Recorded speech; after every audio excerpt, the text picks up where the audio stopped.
Fe con Café, el podcast, es una producción de Docs Evangelización.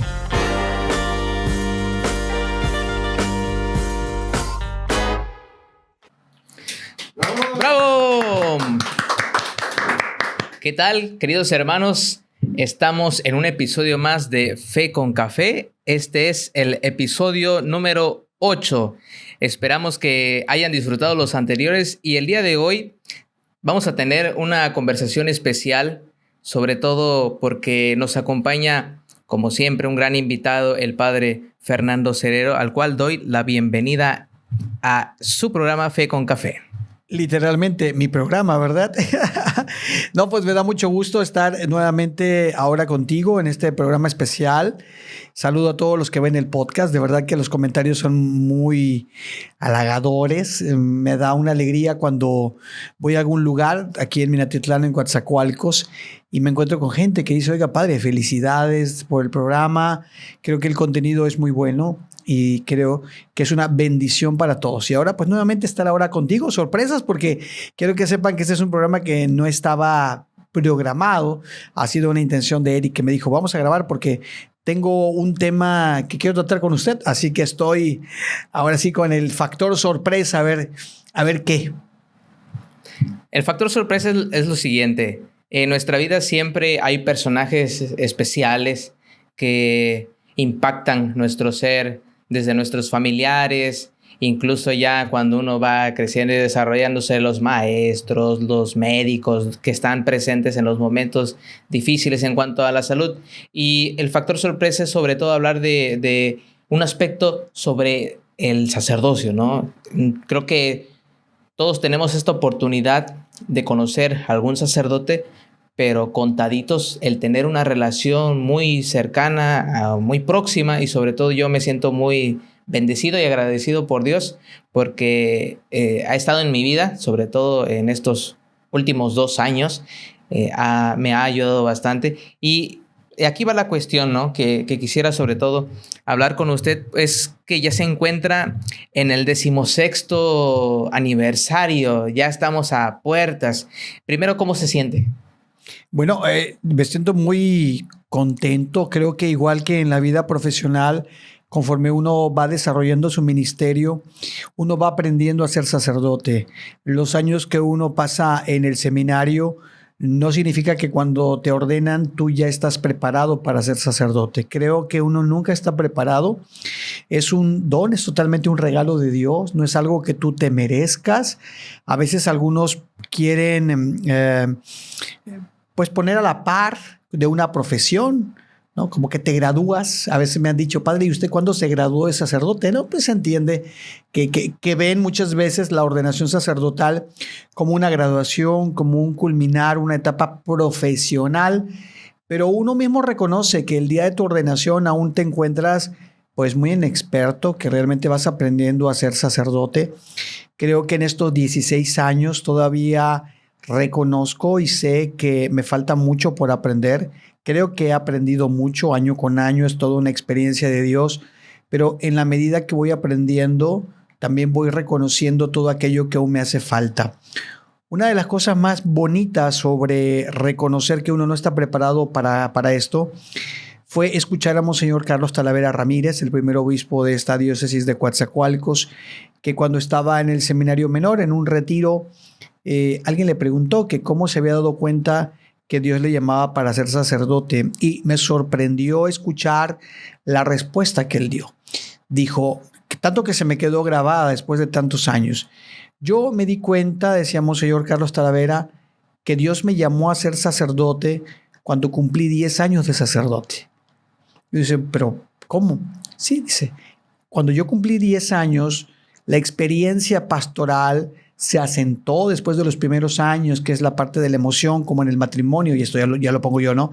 Como en el matrimonio, los primeros años son muy bonitos, es la luna de miel, pero van pasando los años y comienzas empieza a sentar el ministerio, empiezas a creerte el ministerio, porque los primeros días, meses, incluso el primer año de tu ordenación, cuando de repente dejas de ser Fernando o dejas de ser el diácono y ya te dicen padre, es algo que no entiendes, te vas acostumbrando a que te lo digan pero no te entra todavía, no te cae el 20 de que lo eres. Y por eso Monseñor decía, yo me di cuenta que Dios me llamó a ser sacerdote a los 10 años. Por eso yo también puedo decirte que todos los días sigo redescubriendo este llamado que Dios me ha hecho. Mencionaba este aspecto de la conciencia, padre. Y un elemento importante que yo quisiera preguntarle, normalmente cuando usted realiza su primera misa hace una invitación general a la comunidad, a la familia, pero yo quisiera ahorita preguntarle, ¿recuerda la primera vez que usted confesó? ¿Cuál es esa experiencia? ¿Qué sabor de boca le deja esa primera acción sacramental sobre el sacramento de la confesión? Cuando usted confesó por primera vez. Yo recuerdo que la primera persona que me pidió que yo le confesara, que no pudo ser, fue mi papá. Él me dijo, hijo, quiero que cuando te ordenen, yo sea la primera persona que me confieses. Y yo estaba preparado para que él fuera la primera persona a la que yo confesara. Desafortunada o afortunadamente, porque no es algo desafortunado, al contrario, es algo también muy lindo, que incluso lo recuerdo, terminando mi cantamisa, que es la primera misa que hacemos los sacerdotes. Mi primera misa fue en mi parroquia de origen, la parroquia de San Isidro Labrador, en Villa Allende, Veracruz, cuando terminó en aquella noche mi primera Eucaristía en el campo de béisbol. Una persona espontáneamente se me acercó y me dijo, confiéseme en ese momento. Se me hizo pues muy de mal gusto que no atendiera su solicitud y pues le confesé. Recuerdo que le confesé, mi primera confesión fue allí en el estadio de fútbol de Allende. Ya mi papá fue creo sí, se cumplió la segunda persona que confesé. ¿Cómo se siente confesar a tu propio padre? Yo pensé que iba a ser complicado. Recuerdo cuando vi la película del Padre Pío, hay una escena del Padre Pío cuando confiesa a su papá. Y el papá de Padre Pío tenía mucha vergüenza de confesarse con su hijo. Y yo creo que mi papá también sentía mucha vergüenza de confesarse con su hijo, pero el escuchar que tu papá se quiere confesar contigo, pues es un signo bonito, ¿no? Y lo que recuerdo es que en ese momento aprendí que el confesor de verdad vive en una dimensión especial. En ese momento yo dejé de identificar que era mi padre. Era una persona, era un penitente que estaba frente a mí, era una persona que estaba pidiendo el perdón y vaya, no me acuerdo ni siquiera qué me confesó, ni creo haberle dado una importancia especial para que no se me quedara en la memoria lo que había confesado, sino como algo que se da y se cierra. Es lo hermoso de la confesión. Se abre la puerta del perdón, se cierra con la absolución y tú no te quedas absolutamente con nada. Padre, quisiera compartirnos un poco las experiencias emocionales de cuando uno llega a una comunidad y cuando uno cumple su cometido en esa comunidad y el señor obispo le dice, ahora te voy a enviar a otra comunidad. ¿Qué emociones están latentes en ese momento? Mira que lo acabo de vivir. En estos días lo he vivido 3 veces aquí en esta diócesis. En el transcurso de la semana por lo menos ha habido 4 o 5 cambios de párrocos. Hablando de párrocos, pero también como vicario. Lo he vuelto a vivir. Es una mezcla de sentimientos. Desde que uno llega a una comunidad parroquial como párroco o como vicario, uno llega consciente que en cualquier momento te van a cambiar. Eso lo tienes bien claro. De hecho, desde seminaristas nos enseñan a vivir esta experiencia. ¿Cómo? Cuando uno está en el seminario, te asignan una habitación, un módulo o un cubículo en el seminario menor o una habitación. Y en esa habitación no estás por mucho tiempo, a veces por un semestre o por un año, y terminando el semestre o el año hay rotación de habitaciones y empacas todas tus cosas y te mueves. Empieza a ser ya como una experiencia de que uno no está fijo en un lugar. Eso de volver a guardar tus libros, volver a guardar tus cosas, hacer tu cajita e irte, aunque sea al cuarto de enfrente, y es un movimiento. O cuando en el trabajo de apostolado, que es el servicio pastoral que brindamos los seminaristas en algunas comunidades, estamos durante un tiempo específico y nos encariñamos con la gente, hacemos amigos, nos quieren. Y pasa una cosa muy curiosa tanto en las comunidades cuando uno es seminarista como en tu cuarto, con una parroquia. Parece que cuando ya te estás acostumbrando a la comunidad, cuando por fin comienzas a conocer a la comunidad y cuando por fin la comunidad se empieza a acomodar a ti, viene una separación. Y es esta mezcla de alegría porque vas a una experiencia nueva, siempre hay retos nuevos, uno sabe que vienen cosas bonitas, conocer gente nueva, oportunidades nuevas. Y por otra parte, la nostalgia de aquellas personas con las que has convivido, con las que has hecho amistad, personas, familias que te han querido y que sí duele dejarlas, sobre todo cuando el movimiento implica un desplazamiento de una distancia considerable que no será tan fácil volver a encontrarte con ellos. Así como refiere de estas experiencias positivas, buenas, de nostalgia, de hacer amigos, ¿ha ocurrido en su vida lo contrario? Es decir, el aspecto, vamos a decir, oscuro, tenebroso, es decir, ya quiero irme de aquí o ya no quiero estar aquí o conocí a tal persona. ¿Le ha sucedido a usted en su ministerio? Bueno, creo que con las comunidades en general no deja uno de ser, como dice el dicho, ¿no? Monedita de oro. Uno entiende, yo he entendido que en todos los lugares donde yo he estado, así como ha habido gente que me quiere mucho, que me aprecia, también sí he encontrado experiencias de personas pues, que no me quieren, que no les ha caído muy bien o mi persona o mi ministerio y que probablemente pues, se alegran de que te cambie, ¿no? De que te vayas. Sí, lo sé. Y esto no implica para mí un mayor problema, por lo menos de mi parte, no ha habido alegrarme por alguna persona que no me haya querido. No, creo que no, porque como las experiencias han sido siempre mucho más positivas, gozosas, siempre me quedo más con la nostalgia y el sentimiento de un poco de tristeza por toda la gente buena que me ha amado, que me ha acompañado, que me ha apoyado y que de alguna manera tengo que dejar. Eso es en el ámbito comunitario, de esas experiencias buenas, positivas.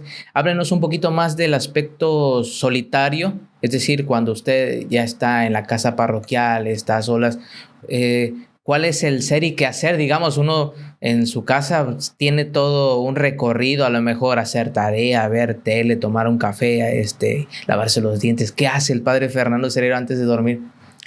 Bueno, creo que a lo largo de los años ha ido cambiando mi itinerario. Creo que puedo decir que uno se va haciendo viejo también, ¿no?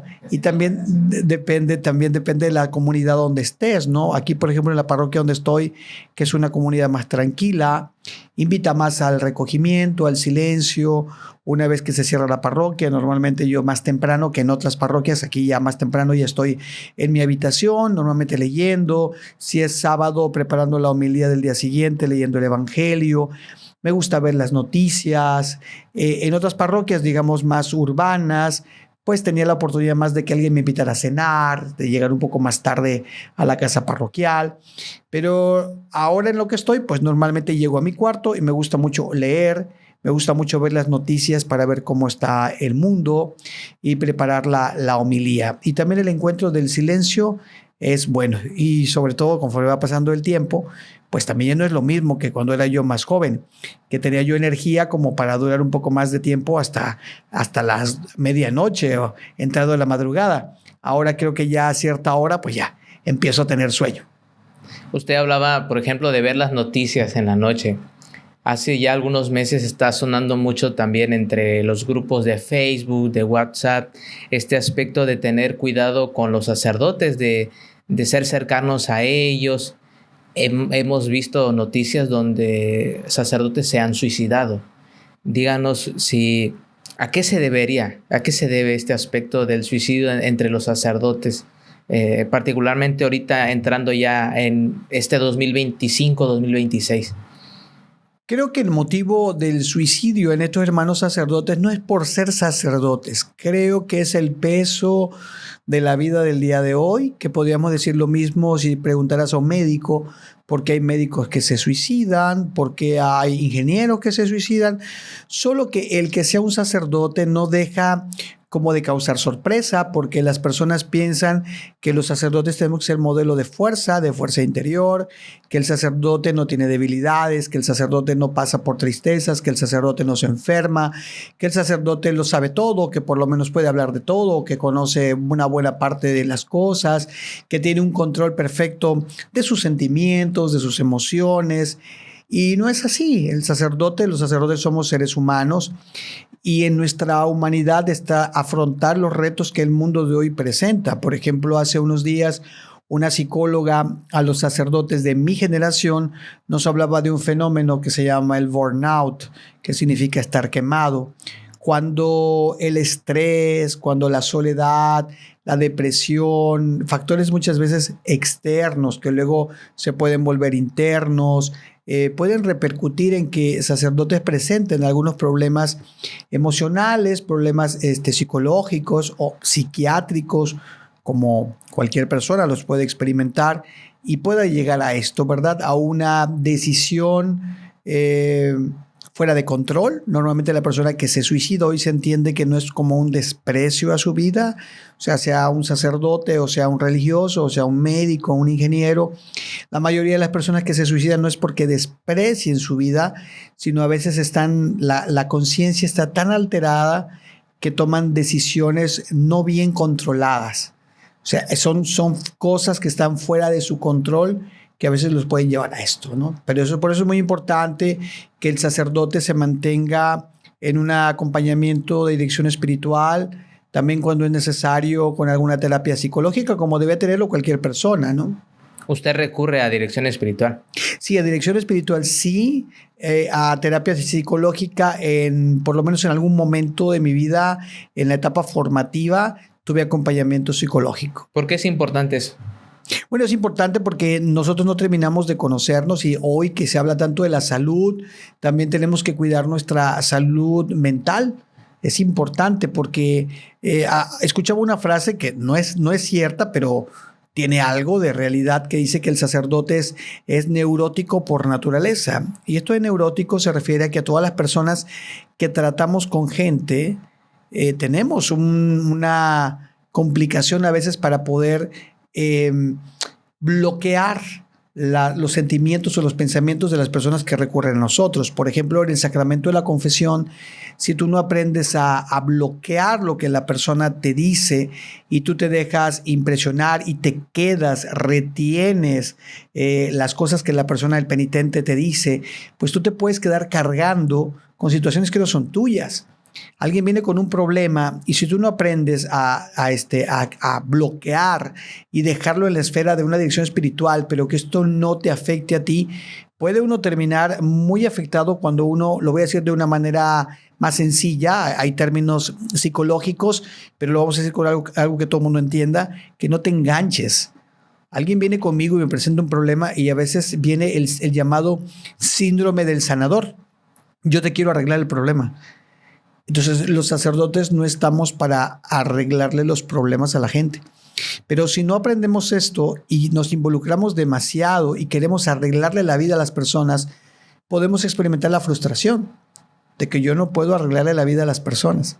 Demasiado tengo también con mi propia vida. Yo te ayudo, te apoyo desde una dirección espiritual, desde un consejo, desde mi oración, desde un discernimiento pastoral, pero no puedo, ni es mi responsabilidad solucionarte los problemas. En la actualidad, el sacerdote tiene muchos retos, mucho trabajo. ¿Por qué es importante que el sacerdote tenga un equipo? Porque creemos o se tiene esta visión de que el sacerdote lo hace todo, ¿no? Toda la cuestión de la oficina parroquial, toda la cuestión en la vida laical. Pero ¿por qué el sacerdote debería todo sacerdote debería tener un equipo? Hemos visto, en particular, mi experiencia, me ha tocado ver sacerdotes que son más individualistas y sobre todo no está esta delegación, ¿no? de compartir la responsabilidad. ¿Usted considera que es importante y lo ha llevado en su vida? La iglesia ha ido cambiando y ahora con el anterior papa, con el Papa Francisco, se ha abierto lo llamada sinodalidad, que se puede malentender, pero se puede entender justamente como una apertura que ya había habido con los papas anteriores, con el Papa Benedicto, con el Papa Juan Pablo II, incluso desde el Concilio Vaticano II, abrir al mundo de los laicos, que el trabajo pastoral deje de ser algo reservado únicamente al clero. Ya no solamente son los clérigos, los obispos, los sacerdotes y los diáconos quienes tenemos la responsabilidad del pastoreo en la iglesia, sino que hoy también los laicos deben sentirse protagonistas. Y es muy importante entender que Jesús, cuando comenzó su ministerio, no se quedó él haciendo todo.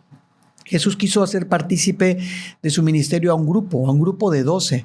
Y hablamos no solamente de los 12 apóstoles, sino que en el grupo de los cercanos a Jesús, dicen los evangelios, que había incluso mujeres que ayudaban con sus bienes, que acompañaban. Jesús tuvo esta intención de hacer iglesia. De hecho, el mismo nombre, eclesía, es asamblea, es comunidad. La iglesia no es para que una persona haga todo. El sacerdote puede ser como un director de orquesta, el que tiene que ayudar y guiar con su discernimiento para que cada persona, los laicos, desde su vida, desde su ministerio, desde el servicio que presten en su parroquia, pues todos uniendo fuerzas para que la iglesia continúe. La iglesia en todos los niveles, la iglesia universal, las diócesis y también las parroquias. Por eso es muy importante que entendamos que el sacerdote que quiere trabajar solo no es que sea malo, sencillamente es un sacerdote que tuvo una formación antigua, porque antes así era.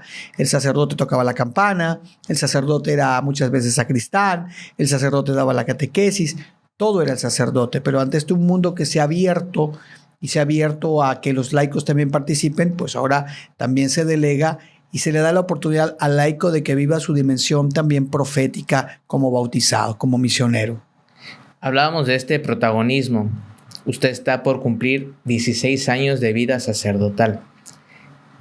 Voy a hacer una suposición. Digamos que el día de mañana el padre Fernando Cerero es llamado a la casa del Padre. ¿Cuál cree que sería su legado de estos 16 años? Hay un legado pastoral. ¿Cuál cree usted que sería su legado pastoral? Yo creo que el mayor legado no es como una enseñanza o una cosa física que deje. Creo que el mayor legado ha sido cada Eucaristía que he celebrado. Ahí está ya el legado. Cada persona que ha comulgado el cuerpo del Señor con cada Eucaristía que he celebrado en estos 16 años. Cada niño o niña al que he permitido que nazca la vida en Cristo mediante el bautismo. Cada enfermo ungido. Cada pareja que veo contenta después de haberlos casado y que me dicen, Padre, usted nos casó. Cada persona que he atendido. Creo que ese es el principal legado. No aspiro a un legado en la historia del mundo, sino un legado que queda en el corazón de cada persona, que pueda yo un día encontrarme en el cielo y que me diga, Padre, gracias a usted, yo nací en el Espíritu, fui bautizado, gracias a usted me acerqué al Señor, conocí la fe. Eso sería para mí lo más importante, más que quede algo como un recuerdo en este mundo. Cuando usted menciona sobre el compartir la palabra, la Eucaristía, hay un aspecto que a mí me ha llamado mucho la atención, personalmente. Usted decía que el sábado para domingo prepara sus homilías, así como está la fuente, ¿no? La Sagrada Escritura, los padres de la iglesia, algún otro documento. ¿Sí habrá alguna lectura que esté como fuera del ámbito eclesial que usted en su discernimiento dirá, esto puede servir y lo ha hecho, ¿no? En esas historias que nos ha transmitido, esos cuentos como que sirven de introducción, ¿no? También como para captar la atención. ¿Por dónde ha ido el padre Fernando Cerero sobre esas temáticas, ¿no? Sobre esas lecturas? Bueno, dos cosas. Recuerdo que en una ocasión, en una parroquia, una persona que es maestro de oratoria se acercó a mí para decirme, oiga, tengo una clase, soy maestro de oratoria y yo he venido a sus misas y se me hace muy interesante la manera como maneja usted la homilía. Claro que no es una oratoria, la oratoria está preparada, digamos, con mayor precisión, pero quizá por la retórica, ¿no? Si usted me da permiso de que pueda traer a mis alumnos para que podamos ver cuál es la estructura que usted tiene, ¿no? De la manera como articula sus homilías. Yo le dije, sí, con una condición, que el día que vayan ustedes a ir no me digan, para que no me ponga yo nervioso. Dijo, sí, padre, nosotros vamos. Llegó el día, yo no me enteré, llega este maestro de oratoria, llega con sus alumnos y se acerca conmigo al final de la Eucaristía, yo ni siquiera lo recordaba. Y ella me dijo, padre, ¿se acuerda? Yo quedé de venir con el equipo para hacer un análisis de la retórica, la estructura que maneja usted en la homilía. Ah, sí, me acuerdo. ¿Y qué pasó? ¿Qué calificación me pone o no? ¿O qué encontró usted? Y fue muy curioso que dijo, no encontramos una estructura. Es decir, como que cada homilía es diferente y hay muchos elementos que no... O sea, nos resultó muy interesante, ¿no? Pero es algo muy propio de usted. Y por eso yo no tengo una estructura realmente. En algunas ocasiones del seminario, algunos sacerdotes y algunos seminaristas me han pedido que si podría yo dar la materia de homilética, que es la materia donde te enseñan a dar homilías. Y yo me he negado porque digo, es que no sé cómo enseñar a hacer homilías. Es decir, no tengo una técnica ni un método. Lo que sí aprendí también, por cierto, de Monseñor Talavera, es que decía que el sacerdote debe hacer homilía con 2 libros en aquel tiempo. Vamos a poner eso un poquito en el contexto de los años 2000, ¿no? Finalizando los 90s y los 2000. La homilía se hace con una mano con la Biblia y en la otra con los periódicos, para hacer la hermenéutica, que es cómo pasar el texto de hace siglos al mundo de hoy. Entonces él decía, la buena homilía se hace con la Biblia y con el periódico, ¿no? Hoy podríamos decir también, la homilía se hace con la Biblia y con las noticias, con la red social, para que tú puedas confrontar el mundo de hoy con el Evangelio. ¿Qué le dice este Cristo eterno? ¿Qué le dice este texto a este hombre que estoy viendo hoy? ¿Cómo está viviendo con este ambiente de guerra en el mundo, con este ambiente de división social, de corrupción, con este ambiente de sangre, con este ambiente de desigualdad? ¿Qué le dice? ¿Qué le sigue diciendo el Evangelio, Cristo, al hombre de hoy? Y creo que es por ahí donde más o menos he procurado que el mensaje sea lo más cercano posible y que el hombre de hoy no piense que era un mensaje para gente de antes, sino que es algo que Cristo le está diciendo ahora mismo y que se puede aplicar ya. Cuando menciona estos 2 aspectos, padre, también me viene una pregunta increíble sobre cómo va actualizándose. Es decir, voy a compartir ahorita una experiencia. Yo recuerdo cuando vi un video de usted, fue en YouTube, y fue eso del año 2012. No recuerdo cómo fue que llegué a ese video y recuerdo que tenía su diadema que parecía como esos asistentes de Telcel, ¿no? Bueno, ya dije marcas, pero... Y ahí vi un video y hacía unas catequesis. Y ahorita, hace unos meses, utiliza un dispositivo que se coloca aquí, que es muy discreto. Usted ha estado todo en este proceso evolutivo. ¿Qué experiencias le ha dejado todo este aspecto? Bueno, creo que yo comencé publicando en las redes sociales, concretamente en el Facebook, la llamada mini homilía. Yo me ordené en el 2010, creo que en ese mismo año, 2010, 2011, 12, yo solamente hacía como una breve homilía de unas 5 o 6 líneas. Fue cuando yo estaba ya en la parroquia de Nuestra Señora del Carmen en Agua Dulce, cuando comencé a hacer los primeros videos. Estaba surgiendo el YouTube, se estaba convirtiendo en algo popular, con el famoso video del niño que se cae, ¿no? De este niño del norte, y se cae.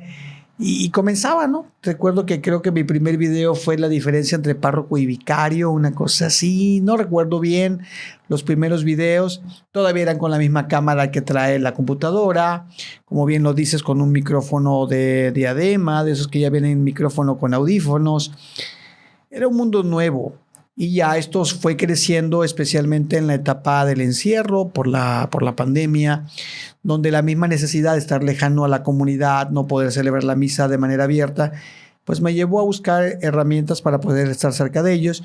Y bueno, gracias al gusto de la gente, del contenido, y sobre todo también agradezco a las personas que han apoyado, porque si hay gente que en su momento, a través de las estrellas, de los regalos que se envían en las transmisiones en vivo, yo pude irme haciendo poco a poco de un micrófono de solapa, luego ya un micrófono de condensador, a un micrófono mejor, a comprar ya una cámara propiamente para la transmisión de Fe con Café cuando comenzábamos, a comprar mis primeras luces, unas lámparas, a un regulador del audio, en una consolita de audio.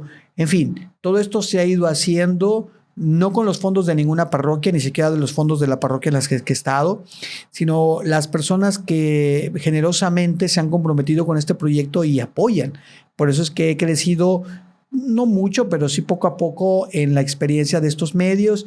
Ha sido un picar piedra, ir continuamente, no es fácil. A veces dicen, ¿por qué no hay más sacerdotes haciendo algo como lo que usted hace? Y le digo, pues es que el inicio es fácil, pero mantenerse con el tiempo, la perseverancia es lo que sí cuesta trabajo. Y porque también esto implica una responsabilidad y un alto riesgo. Hemos escuchado de muchos sacerdotes que han estado metidos en este mundo de los medios de comunicación y que luego, por cosas buenas o por cosas malas, pues el cansancio, el desgaste, está en el ojo público, las críticas también, las incomprensiones, los peligros que estar en este mundo también puede llevar a un sacerdote. Pero tenemos que ser muy valientes para estar aquí. Padre Fernando, usted es de los sacerdotes que crean mucho contenido de evangelización, de catequesis, doctrinal, pero ¿cuál es el contenido que usted ve dentro de la iglesia? A lo mejor contenido católico. ¿Y qué otro tipo de contenido ve el Padre Fernando? Bueno, como te decía, aparte de las noticias, me gusta mucho el contenido que tenga que ver con la salud. Me encanta ver los podcasts de médicos, sigo muchos médicos, todo lo que tenga que ver con el mundo de la salud, lo que tenga que ver con el mundo de la educación, de lo social, de proyectos. Me gusta mucho el emprendimiento. Creo que aprendo mucho de los emprendedores, de gente talentosa, todo lo que tenga que ver con suplementación, con nutrición, con desarrollo humano. Me gusta también mucho aprender a lo que tenga que ver con cocina. Me encanta también todo lo que sea cocina y he tomado algunos cursos a distancia sobre evangelización digital, que volvemos a la evangelización, pero no tanto concretamente en el evangelio, sino en la metodología para llegar a las personas de hoy. Fíjese qué importante lo que nos está diciendo porque tiene los ojos también puestos en otras personas, en otros creadores de contenido, lo que nos habla un poco de cómo es usted, es decir, no solamente está como ensimismado, sino que usted tiene una vista sobre que puedo aprender del otro, ¿no? De algún médico, ya lo dijo, de algún creador de contenido. ¿Qué tipo de series, por ejemplo, usted nos recomendaría? Series. Por ejemplo, hay una que se llama Sobreviviente Designado. Creo que es una serie que toda persona que tenemos alguna especie de autoridad tenemos que ver. Es la Survivor Designated Survivor, creo que se llama en inglés. Es la historia de una persona que llega a ser presidente de los Estados Unidos, pero que no fue por elección, sino ante la muerte del presidente de los Estados Unidos. Es como el bateador emergente. Él no sabe ser presidente, él no quiere ser presidente, pero como no quiero ser un spoiler, no, pero las circunstancias lo llevan a ser presidente. Y se ve todo lo que implica un jefe de Estado, las decisiones que tiene que tomar, cómo tiene que ser bueno, inteligente, mediar entre las posibilidades, los riesgos y todo. Creo que toda persona, si les puedo recomendar una serie, sí les recomiendo totalmente Sobreviviente Designado. Debe estar en alguna de las cadenas estas de series, ¿no? No quiero decir también en cuál, porque luego las cambian de plataforma. Es una serie tan limpia, la pueden ver con sus hijos, con sus adolescentes. No tiene nada de morbo, ninguna escena indecente. Al contrario, se me hace una serie muy elegante, muy fina, y que sobre todo nos va llevando en este mundo de los intereses, las relaciones humanas, cómo lidiar, este es el punto, ¿no? Cómo solucionar conflictos, algo que a la generación de hoy le cuesta mucho. Hoy muchas personas se ahogan en un problema que a veces es sencillo. Aquí encontramos problemas que implican la integridad de toda una nación, un conflicto de guerra, una situación política, y cómo se van moviendo todos estos intereses de una manera que esta persona, este presidente, lo lleva de una manera sublime, maravillosa, y siempre acompañado, como lo decías, de un equipo, de verdad, que cada uno va desempeñando el papel y cómo él solito no podría. Cómo este presidente necesita de un equipo de personas inteligentes que lo rodean para poder sacar esto adelante. También creo que me enseña mucho porque el buen sacerdote, como lo decías, también tiene que rodearse de gente que tenga una visión como él. No que le diga todo sí. No confundamos. El sacerdote no tiene que tener a su alrededor gente que le endulce el oído. No. Debe tener gente que también que le diga que no va por ahí. Pero gente de confianza que no solamente ni te endulce el oído ni te critique, sino gente que te ayude a encontrar solución a los problemas que a veces la vida pastoral en una parroquia puede traer. Otra serie que recuerdo también me gusta mucho es la de Good Doctor, porque sobre un muchacho, un médico que tiene Asperger, es una de las variantes del espectro autista, y que a pesar de las incomprensiones, del rezago, él se sabe abrir paso en el mundo profesional como médico ante las incomprensiones, la discriminación, cómo él va manifestando que incluso personas que tienen una condición, en este caso neurológica o psicológica, diferente, pues es un muchacho talentoso, un médico extraordinario, ¿no? También la recomendaría. ¿Cuáles son sus pasiones, padre? Normalmente algunas tienen en cuestión de dibujar, ir a hacer algún deporte. ¿Cuál es el pasatiempo del padre Fernando Cerer? Bueno, han ido cambiando, ¿verdad? Me gusta mucho la música. Creo que bastante, tengo un gusto muy, muy fuerte por la música, géneros muy marcados de la música. Me gusta también mucho la cocina. De hecho, aunque en la casa parroquial hay una hermana que ayuda como cocinera, siempre me gusta, no quiero decir que yo cocino, pero sí me gusta decir que me involucro. O sea, yo me pongo con la señora, con doña Tere. ¿Qué piensa hacer, doña Tere? No, pues quiero hacer esto hoy, padre. Y yo les doy una idea. Oiga, ¿qué le parece si le hacemos así? Oiga, hoy tengo ganas de que lo hagamos de esta manera. Y lo hacemos juntos. Me involucro. Me gusta la música, me gusta la cocina, me gusta también la política, pero no la política. Me gusta mucho aprender de la situación del país. Me gusta el desarrollo económico de una nación. Me gusta mucho el emprendimiento. Me encanta el emprendimiento. Son varias cosas. Me gusta el diseño gráfico, mucho la computación, me gustan las redes sociales. Si hiciera un desglose de las cosas que me apasionan, pues hay bastantes cosas en las que yo hubiera podido incursionar, ¿no? Me gusta la enseñanza, me gusta mucho enseñar, me gusta cocinar, me gusta la música, me gusta el arte, el emprendimiento. De hecho, a mí me gusta mucho el emprendimiento, no tanto para mí. Yo soy una persona que no me voy a dedicar al mundo económico, ni a hacer negocios, ni me interesa, ni es mi intención, ni es mi área. Pero sí creo que me gusta mucho ver las herramientas de emprendimiento para ayudar a otras personas.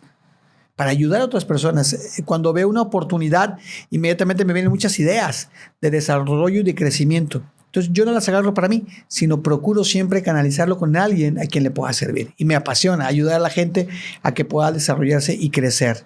Padre Fernando, 16 años de vida sacerdotal. Previo a ello, ¿qué es lo que le ilusionaba el convertirse en sacerdote? Siempre fue una experiencia que uno no tiene ni siquiera idea de qué es lo que te espera. Creo que la idea todo seminarista cuando nos queremos ordenar sacerdotes es la ilusión de celebrar nuestra primera misa. Todo lo que viene después es simplemente gracia y es misterio y es aventura. Yo veo esta experiencia con Dios, como lo mencionaba una amiga mía hace mucho tiempo, la señora Verónica, siempre decía una aventura con Dios. Para mí ha sido una aventura, todos los días Dios me sigue sorprendiendo. Creo que de ninguna manera tenía yo la mínima idea de lo que me esperaba. Todo ha sido novedad, todo ha sido gracia, todo ha sido aventura, todo ha sido emocionante. ¿Cómo siente el celebrar su aniversario sacerdotal estando con sus padres y ahora que ya no están presentes? ¿Cómo los distingue? ¿Qué diferencia encuentra en usted? Bueno, sí sigue habiendo una nostalgia cuando ya desde el año pasado que ya no estaban los dos, ya no estaba mi mamá, que fue la última de los dos que se fue. Siempre sientes que algo te falta. Y te puedo decir de una manera más concreta para entender un poquito lo del aniversario. Cuando en mi vida personal, en mi ministerio tenía alguna especie como de logro, por ejemplo, terminaba la Semana Santa, todo el trabajo que implica la Semana Santa, siempre yo llamaba a mi papá o a mis papás, a los dos, para contarles cómo me había ido. Siempre mi papá me preguntaba, ¿cómo te fue, hijo? Bien, y le contaba las experiencias. Y el año que ya faltó mi mamá, recuerdo que terminé la Semana Santa y yo sentía que tenía que llamarle. Yo tenía que llamar porque la única retroalimentación o el aplauso que yo quería, no era el aplauso de la gente, ¿no? Sino escuchar que mi papá o mi mamá me preguntaran cómo te fue y poder contarle con emoción lo que había sido, ¿no? La bendición de toda la Semana Santa o cualquier cosa que viviera yo en mi ministerio.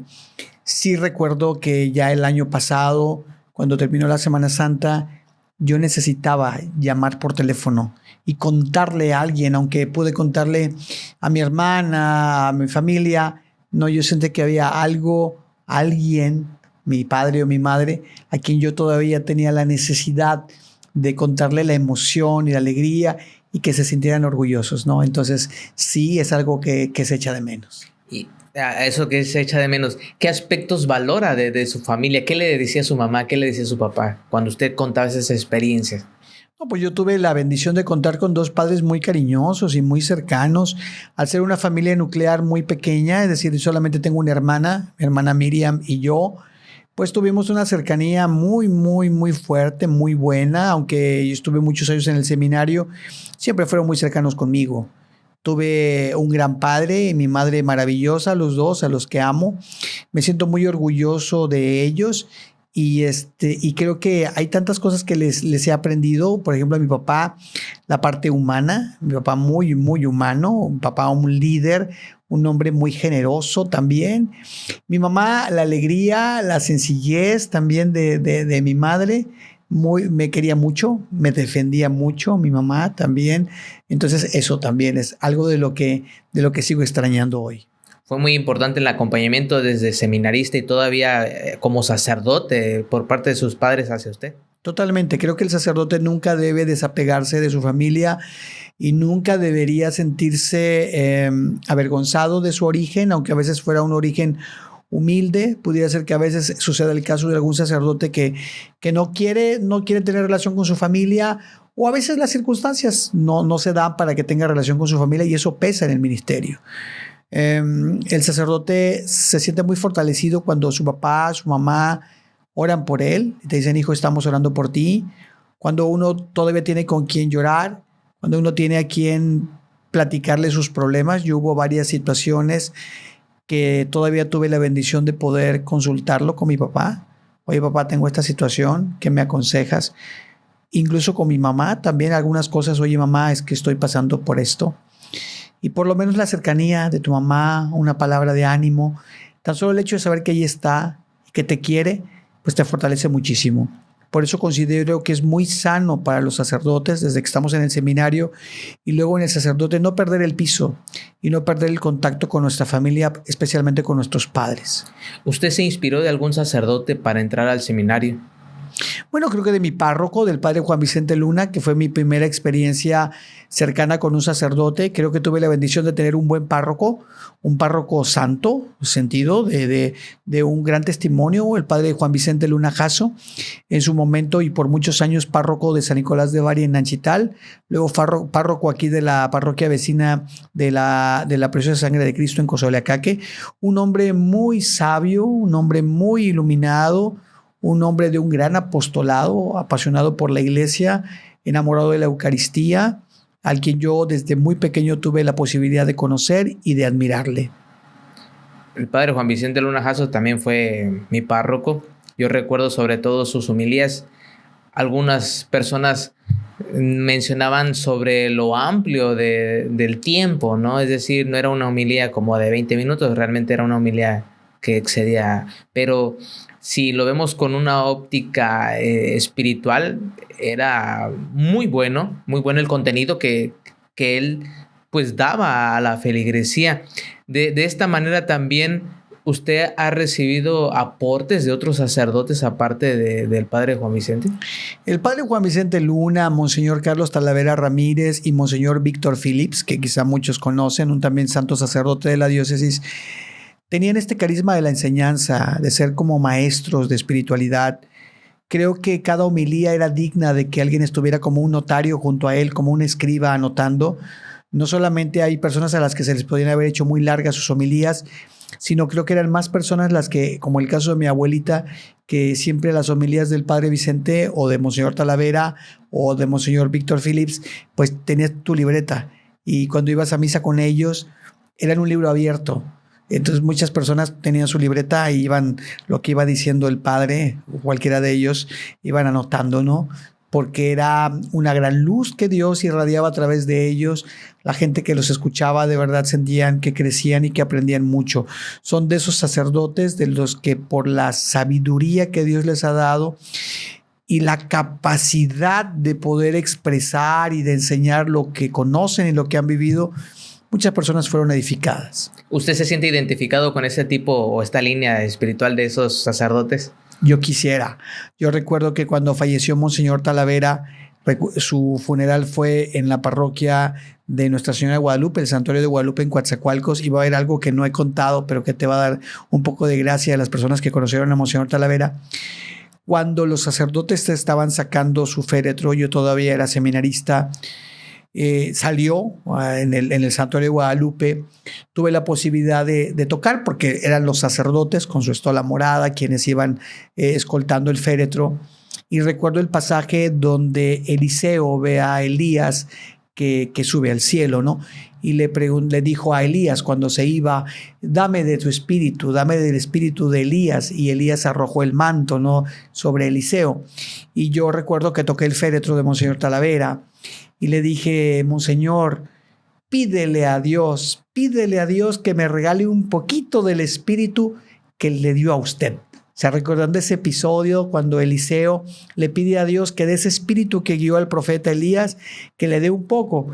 Yo recuerdo haber hecho esa oración. Monseñor Talavera, ahora que estás con Dios, pídele a Dios que me regale un poquito de ese espíritu que te dio a ti. Por eso ahora que me preguntas, ¿no?, es que si tengo alguna línea, digo, pues yo que quisiera, ¿no?, que Dios me regalara un poquito de lo que le dio a estos tres hombres maravillosos. ¿Usted de dónde toma su espiritualidad? ¿De dónde mantiene esta actitud fuerte hacia Dios?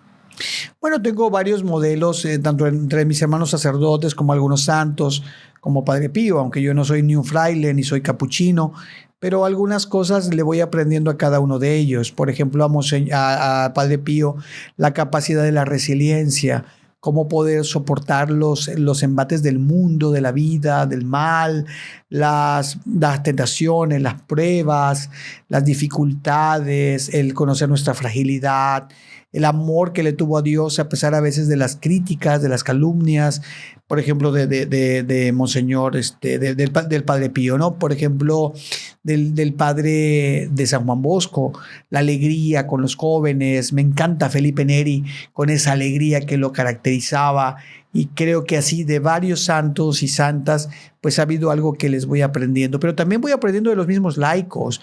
No solo la espiritualidad se aprende de grandes maestros, ni de teólogos, ni de místicos, no. También aprendo de mi propia gente, de la gente de mi parroquia, de mis amigos, de la gente que me rodea, y cómo son capaces de poder sobrellevar su fe en medio de las dificultades. También de ellos aprendo mucho. ¿Algún ejemplo, alguna característica, algo que le haya marcado, que así como los sacerdotes, que le ha marcado de los laicos? Y por ejemplo, así rápido, aquí en mi parroquia de San Isidro Labrador, en una comunidad llamada Monte Alto, cuyo patrono también es ahora San José, hay un ministro, don Melquiades. Es un ministro ya anciano que tiene casi alrededor de 55 años, no de edad, no, 55 años de catequista. Es el catequista más antiguo de la parroquia, don Melquiades, junto con don Esteban. Son de los más antiguos, entre otros. Y ver cómo en su ancianidad, con la dificultad que tiene para ver y todo, él sigue estando todo el tiempo. Tú tuviste la experiencia con tu propio abuelo, diácono, con don Pedro. Cuando vemos a estas personas como él, de campo, ancianos, perseverando, y digo, yo a veces ya quiero tirar la toalla o me siento cansado, y estas personas han donado toda su vida por años a la iglesia. Cada que yo voy y veo a don Melquiades, yo hasta digo: don Melqui, oiga, usted me edifica. Yo llegué hoy desganado a celebrar la misa, pero lo veo usted, que ya está ahí con sus ornamentos puestos, con su alba, con su estol, con su banda verde, y tan solo ver a don Esteban en su ancianidad y a don Melquiades con esa alegría, oye, ¿cómo no? Y yo digo, oye, ¿cómo puedo yo justificar a veces mi pereza, mi apatía, mi cansancio cuando veo a gente como ellos? Solo por poner un ejemplo de muchísimos hombres y mujeres laicos que me edifican todos los días. Padre, después de 16 años de ordenado, ¿cuál es su balance en la actualidad? Bueno, todavía hay muchas cosas pendientes. Todos los días sigo sintiendo que no he dado todo. Lo reconozco cada vez que me voy a dormir. Siento y a veces digo, viene el pensamiento, creo que no soy un buen sacerdote. Es un pensamiento que continuamente viene. No sé a veces si sea una tentación del maligno. No sé si a veces sea algo de mi propia conciencia. No sé si sea Dios que me sigue diciendo, aún tienes mucho que hacer. No sé si sea un defecto psicológico del llamado síndrome del impostor, que no terminas de creer lo que haces. Pero sí sigo muchas veces reconsiderando que debo hacer más, que he dejado muchas cosas pendientes, que no lo he dado todo. También debo hacer un mea culpa en cada confesión de los pecados de omisión, de los enfermos que no he atendido, de las misas que quizá no he celebrado con el amor que debería celebrarlas, de las personas que he atendido a prisa, de los compromisos pastorales que he dejado postergados para otro tiempo. Llevo mis propias penas, llevo mis propios pecados, llevo mis propios defectos y llevo también mis errores que todos los días yo quiero corregir. Hemos visto todo este aspecto interior. ¿Por qué es importante el sacerdote? ¿Por qué, desde su perspectiva, por qué es importante el sacerdocio a la comunidad, especialmente a una sociedad que actualmente no cree en Dios, está alejada? ¿Es importante todavía el sacerdote siglo XXI? El sacerdote debe seguir siendo un signo y presencia de Dios en el mundo. Aunque en la liturgia nosotros actuamos in persona Christi, aunque en la Santa Misa particularmente actúas en la persona de Cristo, eres otro Cristo, eres Cristo en la Eucaristía para la comunidad. Fuera de la Eucaristía también estás llamado, como lo decía hace un momento, a ser presencia de Cristo, con tu modo de vivir, con tus actitudes, con tu amor, con tu alegría. Toda tu persona tiene que ser un reflejo de Cristo. Desafortunadamente a veces, pues con nuestros defectos, con nuestros errores, dejamos muy mal parado a Cristo. Lo dejamos mal parado, como diría, no sé si lo haya sido cierto, pero se le atribuye a Mahatma Gandhi esta frase de que admiro a Cristo, pero me desaniman los cristianos, ¿no? Ojalá que no se diga mucho de los sacerdotes. Admiramos a Cristo, pero nos desaniman los sacerdotes, sus sacerdotes. A veces, con algunos de los malos testimonios de nosotros, pues dejamos en mal a Cristo. Ojalá que siempre los sacerdotes sigamos cumpliendo con esta comisión de ser presencia de Cristo en el mundo de hoy. Padre, quisiera terminar con lo siguiente. Si hubiera algún joven que tuviera esta inquietud hacia la vida sacerdotal, ¿usted qué le diría? Lo que vale la pena totalmente. De hecho, en estos días hubo una persona que estuvo en el seminario y que salió del seminario y ahora que estuvimos en estos días de cambio de párrocos, una persona lo vio y le dijo, oye, ¿cuándo vuelves al seminario? Y yo dije, pues le va a responder, pues ya no, ya es como un tema cambiado, ya voy con mi ritmo en otro carril. Eso me esperaba yo. Pero luego me sorprendió que en corto me dijo, ¿será normal? Así fue, fíjate la pregunta, ¿será normal que todavía después de los años que he estado fuera del seminario siga sintiendo? ¿Será que regrese? Qué interesante. Y le dije, fíjate que eso me lo han dicho incluso personas que no solamente se han salido del seminario, que se han casado, que ya son padres, que son abuelos, y me lo han dicho hasta en confesión. Padre, yo todavía, aún habiéndome casado y teniendo hijos y teniendo nietos, todavía sigo pensando, ¿y si hubiera seguido adelante? Entonces es algo muy, muy hermoso. Por eso le digo a los jóvenes, todo joven varón católico debería, todos los jóvenes que me estén escuchando, si aquí me está viendo ahora mismo un joven católico, por lo menos una vez en la vida se debería preguntar seriamente, ¿será que Dios pudiera estarme llamando a mí? Todo, te lo estoy diciendo, mira cómo te lo estoy diciendo. Y esto también lo dijo el Papa Juan Pablo II.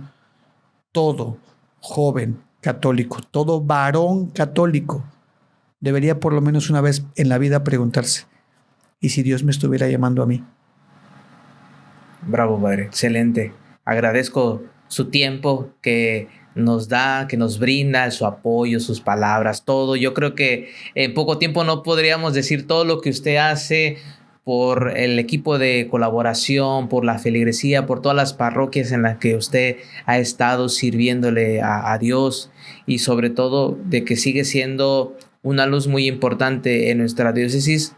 Es la otra persona, ¿no? De Cristo en este caso. Pues yo le agradezco su tiempo también por permitirnos ver un poco el interior de su alma. Normalmente usted pregunta, nosotros preguntamos a otras personas, pero que usted nos permita abrir su corazón a este acontecimiento del 16º aniversario sacerdotal. Pues nosotros le vemos felices de estar con usted y también usted es feliz. Soy un hombre feliz.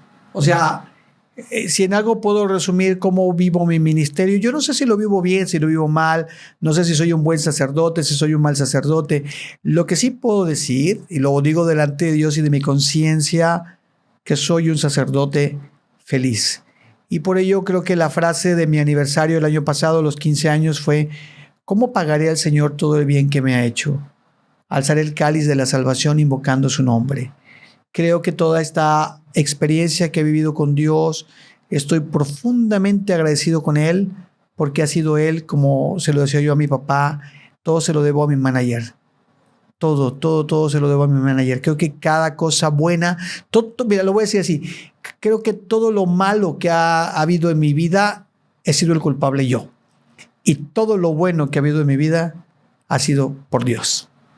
Gracias, Padre. Agradecemos también a la audiencia de Fe con Café, el podcast, que ha estado pues con nosotros en estos episodios, a que también se den el tiempo en estos días a felicitar al Padre Fernando Cerero en este 16º aniversario. Un mensajito ahí en los comentarios de Facebook, también compartir. Sobre todo que recen por mí, que tanta falta me hace.